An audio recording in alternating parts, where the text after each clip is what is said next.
Alright, if I referred you to this particular video, there was a reason. Usually that reason is you're going through some circumstances that are hard. Perhaps through no fault of your own, you're facing a situation that is adverse, and you have a hard time getting through this. It's affecting your mood, resulting in anxiety, depression, or both. It's robbing you of peace. This presentation has to do with the concept of acceptance, the secret to a happy life, no matter what. Now, one of the mistakes that people often make is when we're in a deep problem, and I've been there myself, so I'm speaking from personal experience. When you're in deep and when you're facing very fearful potential outcomes, what you want more than anything else is for the world to change. You know, you want other people to straighten up and fly right and do things differently to make your life easier. That's what you really want. Unfortunately, it's probably not going to happen that way. Our ability to change other people is extremely limited, and we should never really count on that, because for most of the time it doesn't work. What we can do is change ourselves. And what I hope you get from today's presentation is that's really powerful. That has the ability to mean the difference between misery and contented happiness. We're going to be talking about acceptance, and I'm not talking about the acceptance that we see with things like mindfulness, cognitive behavioral therapy, you know, the type of acceptance which says, well, you know, accept whatever emotion that comes floating through your head, don't judge yourself, accept it, examine it, and so forth and so on. That's a good thing. I'm not against that, but that's not the acceptance that I'm going to be talking about today. Harold Kushner is a rabbi that wrote a book that you probably heard of, When Bad Things Happen to Good People. And in the book, he wrote the book because his son, Aaron, was born with progeria, and the average lifespan with that condition is about 13 years. And after Aaron died, that is when he wrote the book, When Bad Things Happen to Good People. Now, his motivation, I believe, was noble. His motivation was, when horrible things happen and you don't see that you had anything to do with it, you shouldn't have been punished, you didn't deserve that, your child didn't deserve that. He wrote the book so that people wouldn't blame God, because ultimately the question that the book dealt with was, how can God be good if he allows so many bad things in the world? His son was diagnosed with progeria. He commented that he did not see any visitation from God in this horrible situation. In fact, he felt that it was offensive to presume that misfortunes like this come from God. And he stated that Aaron had nothing good to gain from being sick with progeria. God was not punishing or blessing him with this illness. Illnesses are only the painful consequences of being human. Nothing more, nothing less. So it gives the idea that God creates the universe, creates the world, creates these people, creates nature, winds it all up, and lets it go. And he's aware that good and bad will happen in the context of this creation. Some people will have good things happen, and sometimes bad things will happen, sometimes really bad things and really good things, okay? But he created it all. He didn't know specifically who would get what. So any pain that people experience, it's not on purpose. It's just a fact of creation. It's an accident. It's about luck. Some people will have good luck in the model, and some people will have bad luck. It's not God's fault. It's just an accident. Okay? Now, for this, he accepts, his acceptance here is, yeah, he accepted Aaron's disease. He didn't blame himself. He didn't blame God. He accepted it as an accident. And as a result of his viewpoint, he didn't curse God for it. He didn't thank God for it either. Okay? It just happened. Now, the problem with this particular theology is that it's very consistent with the theology of George Carlin, who said, at best, God can be viewed as nothing more than an uncaring, incompetent father figure. Now, I actually found the video that goes along with, and he didn't say it exactly that way, but this is the cleaned up version of what he said. Now, the problem with acceptance without judging yourself, which is okay, but that leaves the door open for judging other people, for judging other things. That leaves the door open to say, well, I don't blame myself, I blame them, I blame my bad luck, I blame God. Even though Kushner said don't do that, if in your view God is incompetent, and uncaring, then yeah, it's kind of hard not to blame God. And so you have some resentment going on. In addition, very commonly, when you look at other people who don't have these handicaps, who don't have to take care of disabled family members, then there's some envy, jealousy.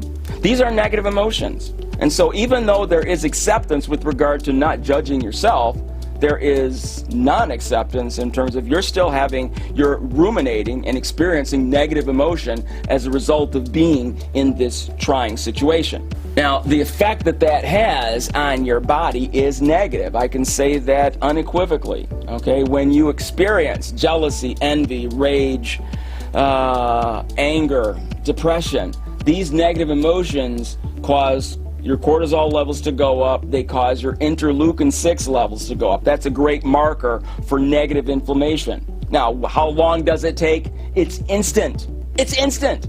For every moment that you entertain negative emotion, it's like you're sipping on strychnine.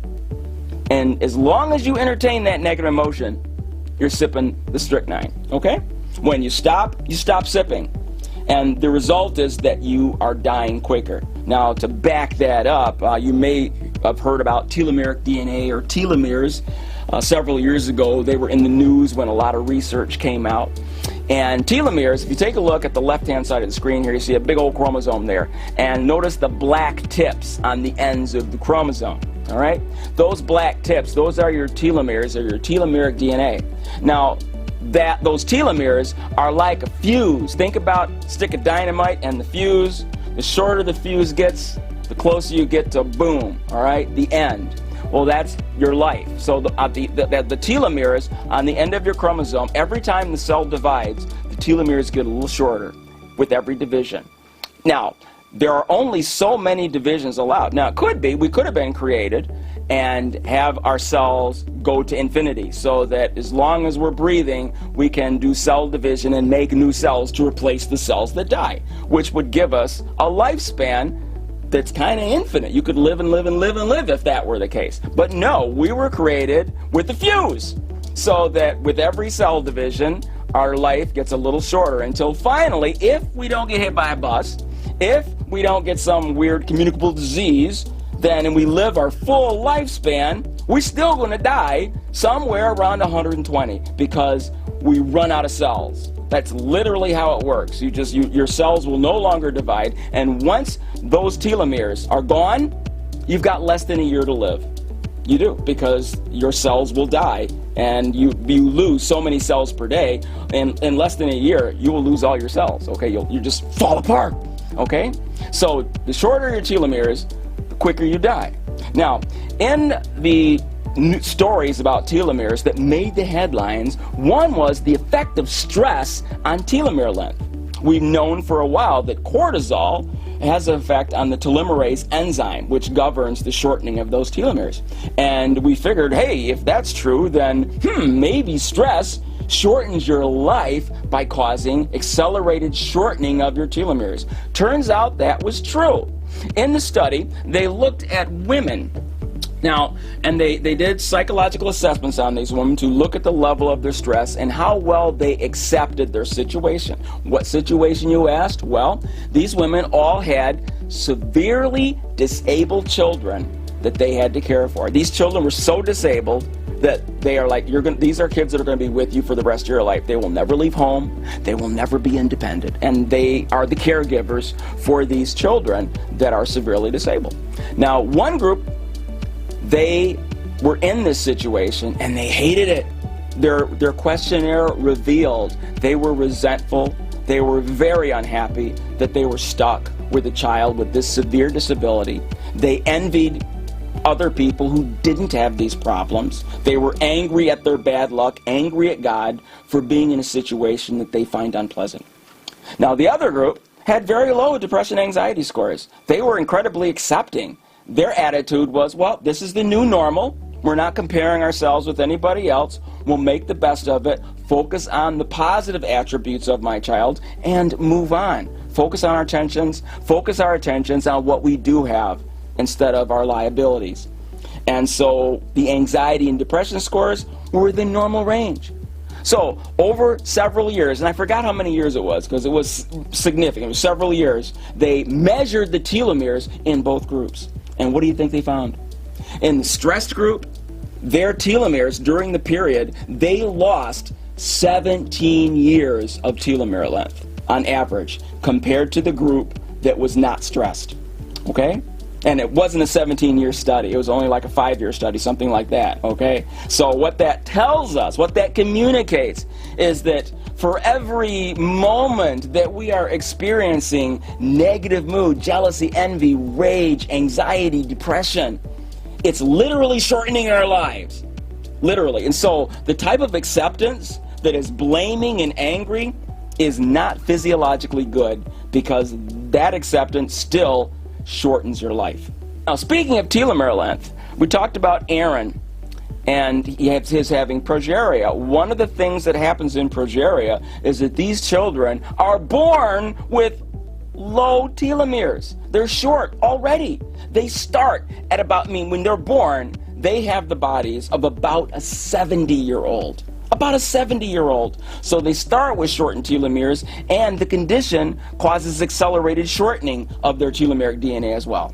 So this is a really unfortunate genetic disease to have in your child. Now, this is not something that you catch from your parents. Unlike albinism and other genetic defects where one or two parents contribute to the disease, this is spontaneous. So while you're still a zygote, a spontaneous mutation occurs in the laminin A gene, and that determines who gets progeria. So if you get that particular mutation of the laminin A gene, what happens is that, okay, when the protein laminin is created, there's a farnesyl molecule that guides it to the internuclear membrane. And people, normally, when that happens, the farnesyl it detaches from the laminin A and goes away, and then you have a good, normal nuclear membrane. But in progeria, because of that mutation, the farnesyl molecule does not detach, and that screws up everything, so that your nucleus, the powerhouse, not the powerhouse, but the informational center of the cell, is bad. It doesn't function properly and leads to horrible, horrible consequences. What kind of consequences? Well, macrocephaly. These children have gigantic heads, all right? And because of, in toddlerhood, they lose all their hair. No hair on the top of their head, no eyebrows, no eyelashes. So that's great, because now you can see the big veins. They have these huge distended veins. So it looks like the head of a 90-year-old in a nursing home, including the thin, dry, scaly skin. Okay, arthritis, so you got these bulging, painful joints. You have heart problems, a sunken chest, a small chin, jankety teeth, crooked, horrible teeth. They all have that. It's part of the disease. Okay? In addition, they're short. They don't grow above toddler size. They're like 3.5, 4 feet tall max, right?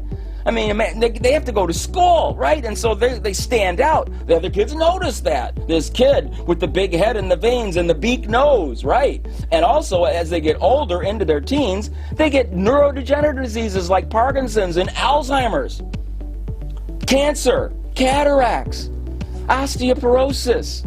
It's a painful life. And the idea of, if you have a child like this, the idea that they're going to be normal, forget about it. They're not going to the prom. They're not going to be seen as normal.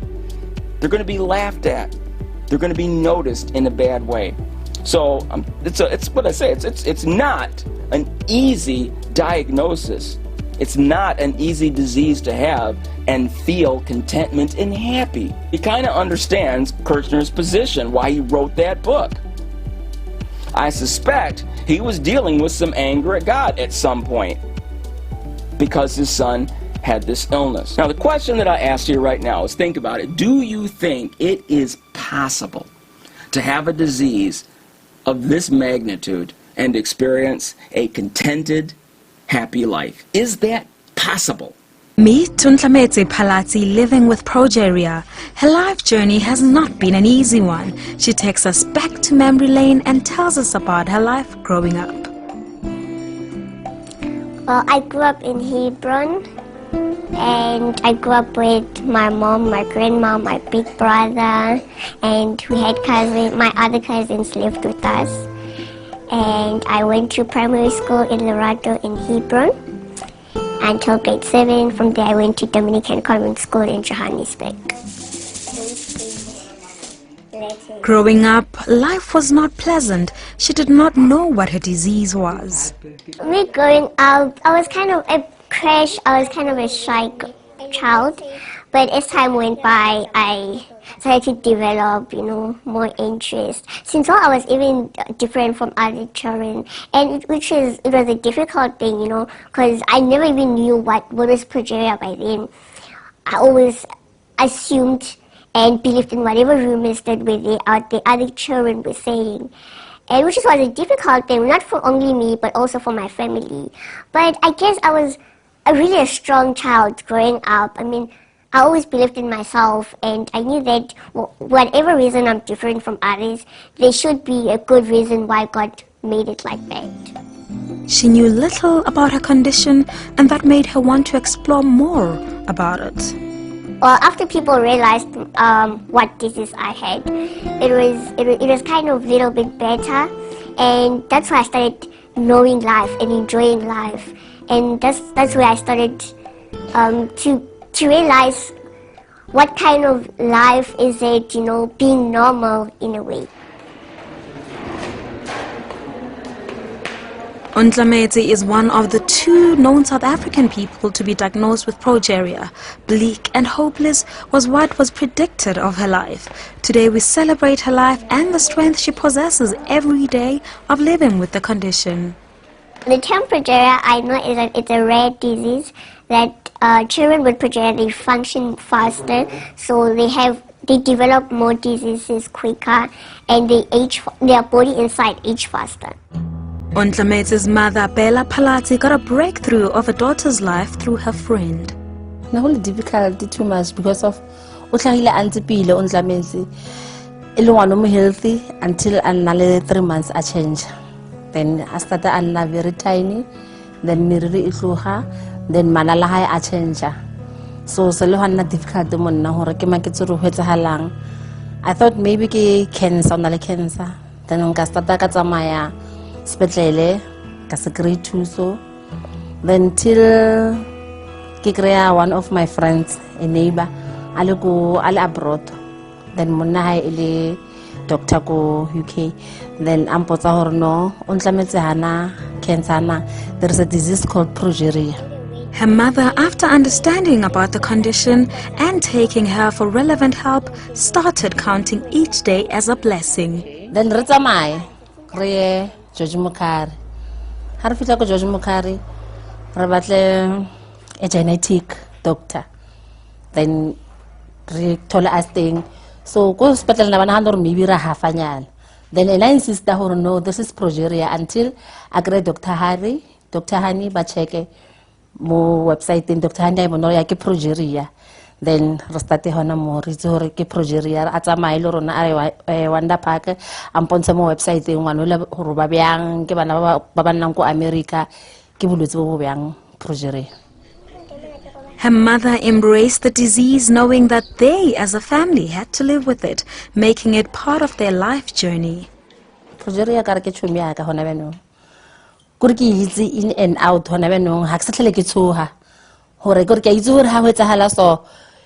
If akare ke tshwere ke tlhogo mama, yes I know hore ke di symptoms so ho tla so ho irahala so ho etsahalang because wa gola ke re dingwaga di a tsamaya di body ya e thomo change sefatlhego sa change so ke a itse hore ke dilo tse ntseng ke di itse ke na le ha ke le kwa America ba ntlalosetsa ba nruta ka bolwetse bo ka ba bona ke nna le bo mme ba tshwereng ba bana ba progeria so ra bolela so ke se ke itse a ke sa tlhele e le ntho e leng hore Yantosa, like at first, Narton Tosa Ontlemetse, Ampota Horoka Lusolaka, Hotsahalang, ka 13 years, Nikisunta Tlokofale, Mara, God is good, God is great.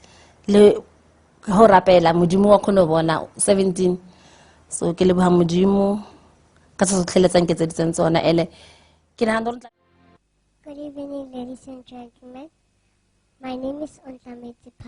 I'm 13 years old. I'm diagnosed with a disease called progeria. Progeria is a rare disease that makes one to grow twice of a normal body. But fortunately today I have not so many words to say, but I will firstly say it is an honor to be nominated on this great event.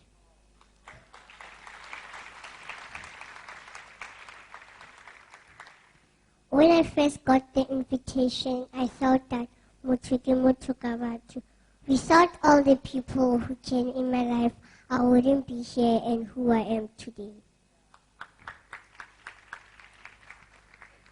Firstly, I would like to thank God for giving us the wisdom of understanding and loving each other.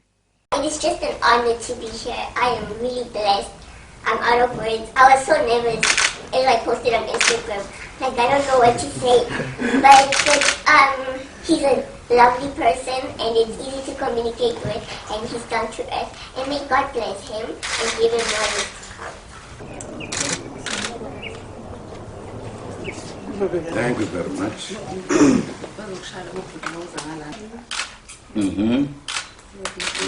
We cannot make you taste it once you are here. Happy birthday to you. Happy birthday to you. Happy birthday, dear Toronto. Happy birthday to you. I am really honored to be here today. I'm honored to meet the president, and we had a lovely talk, chat, a private one, and, and I am really happy about all the things that we discussed, and I hope they'll all come true. And I'm really honored that he bought me a cake for my birthday. You ready? Ontlemetse, how are you today?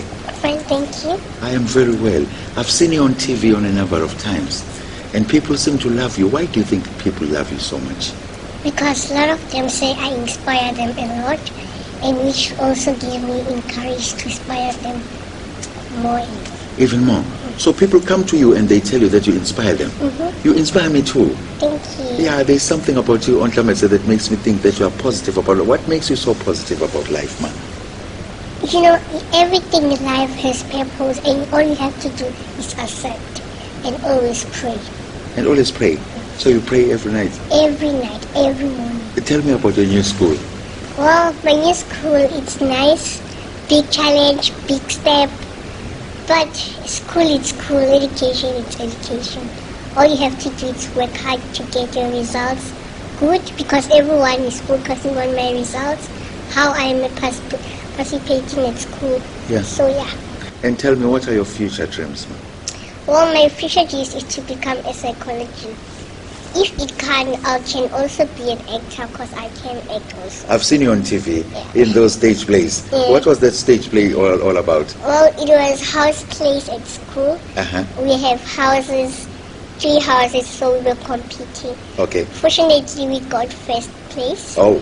And then the other team got second, and then one won. But don't you think that you got first place because the first lady, you know, No, that magic of the first You know, when lady? you work hard, Yeah. you have to get what you want, even though you lose, but you know that I did work hard. Yeah.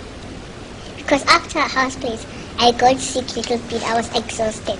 Yes. So that's how I feel that I worked hard, which is good. But Ontlemetse, do you ever think about how blessed you are? How old are you, man? 13. You're 13.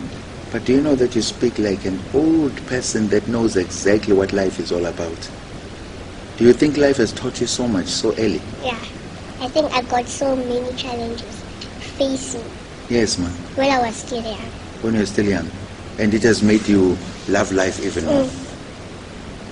And how do you feel that you're in KwaZulu-Natal and we're honoring you as a tribute? Well, it's nice. When I first got the invitation, I thought that without all the people came in my life, I wouldn't be here. I wouldn't be who I am. Without all the challenges I faced. So it is a good experience. It's a good experience. And you feel that you are here because of other people? The love that they show, and to show that they understand what's going on. even though they see someone coming, they'll say, this person is same as Ontlemetse, what if it's progeria? Then we can help that person. Ontlemetse, thank you very much, ma. And I wish you all the best. But more than anything, thank you for coming to KwaZulu-Natal and making us feel so special. Thank you. Thank you very much to you. It's a pleasure. It's a pleasure to me too. For we know that when this earthly tent we live in is taken down, when we die and leave these bodies, we will have a home in heaven, an eternal body made for us by God himself and not by human hands. We grow weary in our present bodies, and we long for the day when we will put on our heavenly bodies like new clothing. For we will not be spirits without bodies, but we will put on new heavenly bodies. Our dying bodies make us groan and sigh, but it's not that we want to die and have no bodies at all. We want to slip into our new bodies so that these dying bodies will be swallowed up by everlasting life. God himself has prepared us for this, and as a guarantee, he has given us his Holy Spirit.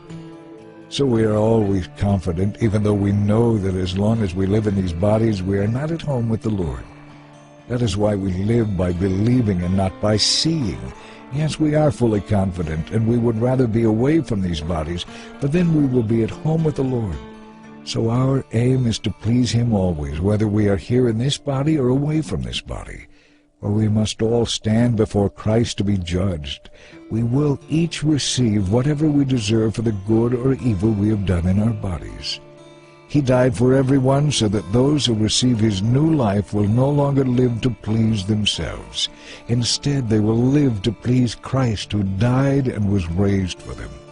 So we have stopped evaluating others by what the world thinks about them. Once I mistakenly thought of Christ that way, as though he were merely a human being. How differently I think about him now. What this means is that those who become Christians become new persons. They are not the same anymore, for the old life is gone, a new life has begun. All this newness of life is from God, who brought us back to himself through what Christ did. And God has given us the task of reconciling people to him. For God was in Christ reconciling the world to himself, no longer counting people's sins against them. This is the wonderful message he has given us to tell others. We are Christ's ambassadors, and God is using us to speak to you. We urge you, as though Christ himself were here pleading with you, be reconciled to God.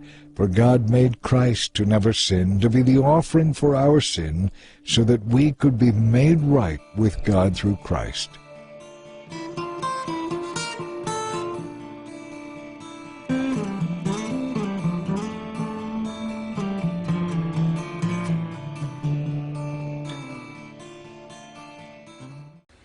Aubrey Graham once said that everybody dies, but not everybody lives. And live is exactly what my friend did. Sonzo, you were the only reason I would come to visit my late great-grandmother's house, the light blue house next door. I would visit because I knew that fun was guaranteed. After all, fun was your middle name.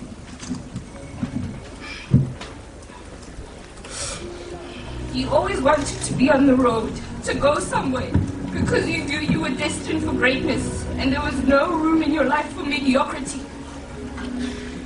We were basically born together, and to me you were never normal. However, it had nothing to do with your condition.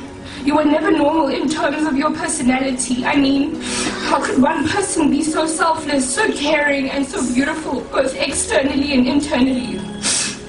Baholo, Ontlemetse was the epitome of the beautiful Tswana saying, "Motho ke motho ka batho." And because she was, we are. You never ever put yourself first, and you would always let me have the last chip on the plate without hesitation. I wish I could have one more hour with you to thank you for being honest with me, for your everlasting positivity, and for loving me the way that you did. However, that would be selfish of me, because you came to earth and you did what you needed to do, and God's timing is never ours. To my best friend, my sister from next door, my fence buddy, you were not just the star to me, you were the entire constellation.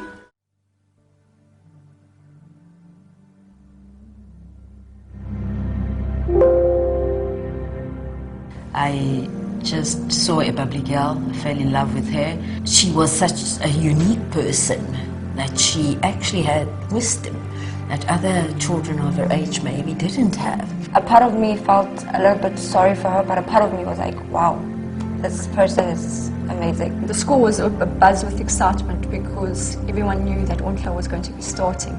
We saw Ontlemetse as a young girl who had a mission to change the world. Ontlemetse, she just captured our hearts. As a family, my heart as a person, and my kids as well. My heart was won by her. Like I didn't want to leave her. When you meet a beautiful soul, you know one, and usually if you are honest with yourself, you'd like to find them.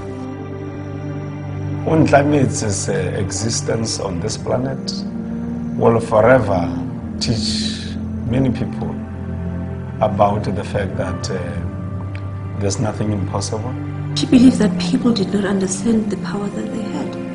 She had these extraordinary powers. I think I learned more from her probably than she learned from me. We've got a young Reabetswe who, through Ontlemetse's inspiration, started doing outreach on her own, taking her own money, helping other children.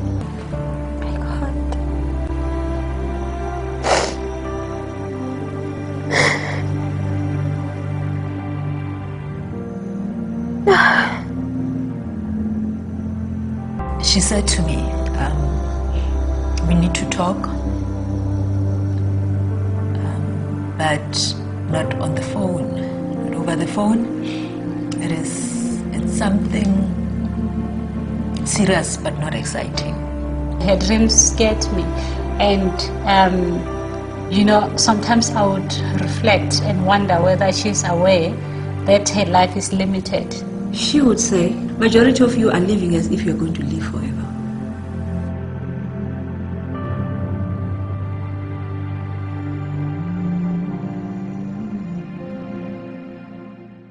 Have you even seen a person like me? I describe a first lady because I'm the first black child with this disease. So that's why I'm calling myself a first lady. I want to be a psychologist when I grow up because I want people to know that I accept who I am so that they can accept who they are and so that they can see with me. My hope is that having met Ontlemetse, you have a different perspective on what is possible. She was a remarkable, absolutely remarkable young woman. And I say woman, even though she was a kid, she was a child. Her attitude was very much that of a mature, wise woman. I have never, ever seen or heard of anyone of this age express wisdom on the level that she did. What is so fascinating about her is you look at her phenotypic. When I first saw a picture of her, I thought it was a plastic doll. I thought it was somebody's idea of a voodoo doll. I did. I saw them big eyes and that beak nose, and I'm going, that's scary. If I woke up in the middle of the night and saw that looking at me, I'd be like, ah, right, man. I'd be reaching for a gun. It would be scary. It's hard to imagine looking like that and having happiness. But when she talks, there is a beauty, an absolute beauty that comes out, and everybody can see it. It's amazing. Very rarely do you see something like that, where somebody has such an appalling appearance that's scary or pitiful, and yet she speaks, and just light comes out of her, beauty comes out of her, positivity, and it just doesn't fit. It's hard to explain, but I'm going to try to explain. I believe one of the principal things, one of the principal attributes that she had that contributed to this positivity, to this ability to incite love from other people, because I think we all felt it, you know, listening to her, you feel this compassion for her. One of the reasons that she is so positive and is so attractive is that she accepts her assets and her liabilities as gifts from God, as something that's positive. I mean, she expressed that when she called herself the First Lady, because she was the first black person to get progeria. And she was actually proud about it. She'd be smiling, proud of it. You know, I've got this horrible disease, but I'm #1. Wow, talk about putting a positive spin on things. Now, her attitude is actually biblical. I don't consider her a Bible scholar or an evangelist.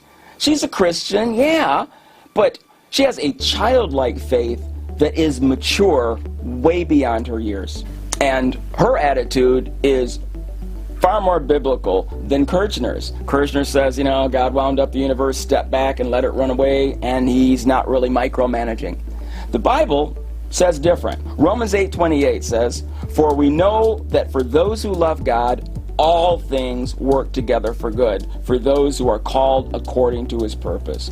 All things, good, bad, ugly, pretty, all of it, God orchestrates it to work out for good. Doesn't guarantee that you're going to get good. We have to do our part. But if we love God, that suggests that we're following him. That is biblical.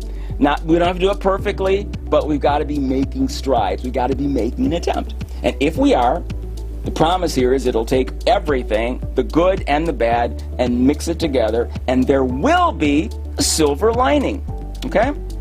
And she expressed that belief when she said that, you know, that God made it this way for a reason, even though she didn't know what that reason was. Then we have 1 Peter 1:6 and 7. "In this you rejoice, though now for a little while, if necessary, you have been grieved by various trials, so that the tested genuineness of your faith may be found to result in praise and glory and honor at the revelation of Jesus Christ." Now here, saying specifically that the trials are there to test your faith. If you're for real, then in spite of the trials, you're going to hang on. You're going to thank him for the bad stuff, and you're going to trust that he'll get you through it. You're not going to let go of him. Okay? So there is a reason for it. Now, that means that the trials that we go through can fall into two categories. One is meaningless.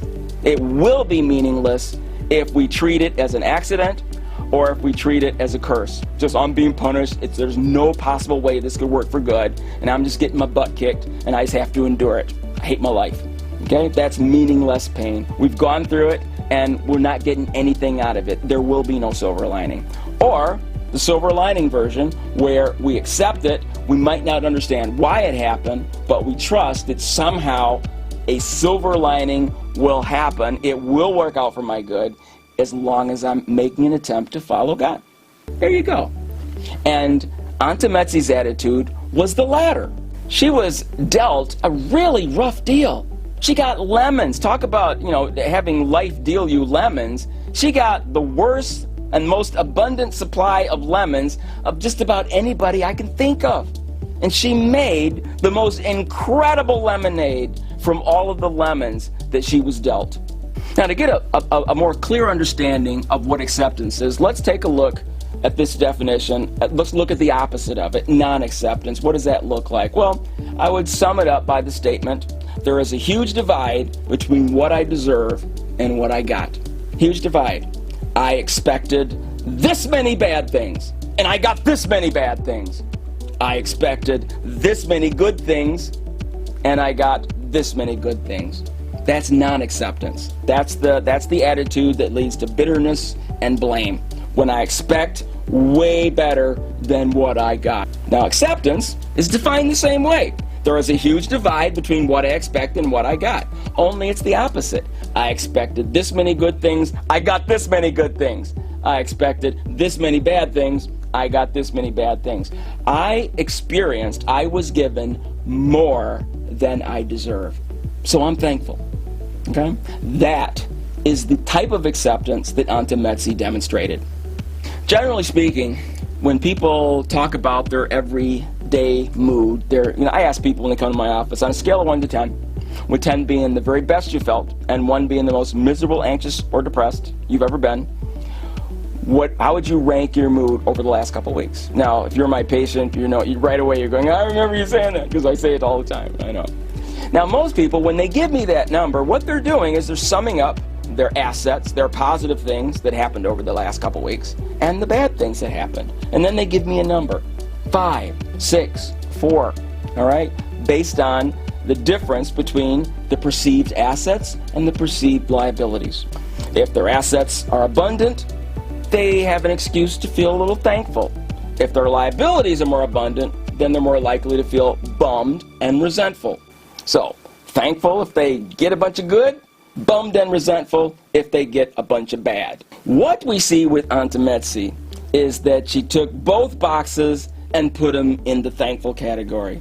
She was thankful for the assets that she had. She had an attitude of thankfulness so that anything positive in herself or in her loved ones, anything positive, she lasered in and focused on that. She was so positive. You can tell that in her conversations with others, she looked for the good and commented on that. And she was like all about seeing positive in her whole world.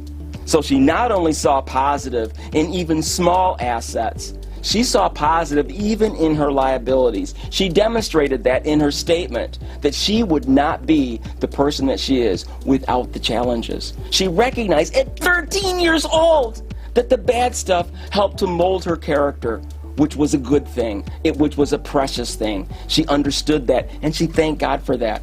As a result, her whole life was characterized by gratitude, thankfulness, joy.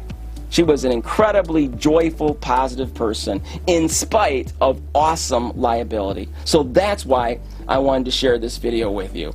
I hope that it helps. I want you to reflect on her in whatever situation you're in. As you think about Ontlemetse and her attitude, my hope is that it will change your attitude about your situation and give you some hope that you can have joy in spite of whatever you're going through. Now, some of you might be thinking, well, you know, a lot of Ontlemetse's abilities comes from her faith. And I'm not a religious person. I believe in God a little bit, but I'm not sure about that. I'm just not into that kind of thing. You say, well, okay, fine. And it's going to be harder if that's your position, because you do have to have some belief that God is there and He cares, and it's hard to get around that. Now, if you are there because you've never looked at the evidence, but you want to look at the evidence, then I think I can help you. I have a number of videos talking about the evidence that humans have a soul. I've got videos discussing the evidence that Jesus was who He claimed to be, that He actually rose from the dead and so forth. These are the sorts of things that help to, if you look at the evidence, I really think it may change your mind on just how strong the evidence for faith is. Okay, so some people don't have that, and if you're interested in looking that up, I welcome you to take a look at that stuff. Okay, one of the things that I appreciate is we live in what we call the postmodern age, where belief in God is discouraged by our society. It's discouraged, ridiculed, and looked down on. So if you take a look at the evidence, what you'll discover is that the evidence has never been stronger from a scientific perspective, ever, okay? And many people are not aware that the evidence is there. So take a look at it, and I hope that it helps. Thanks for watching.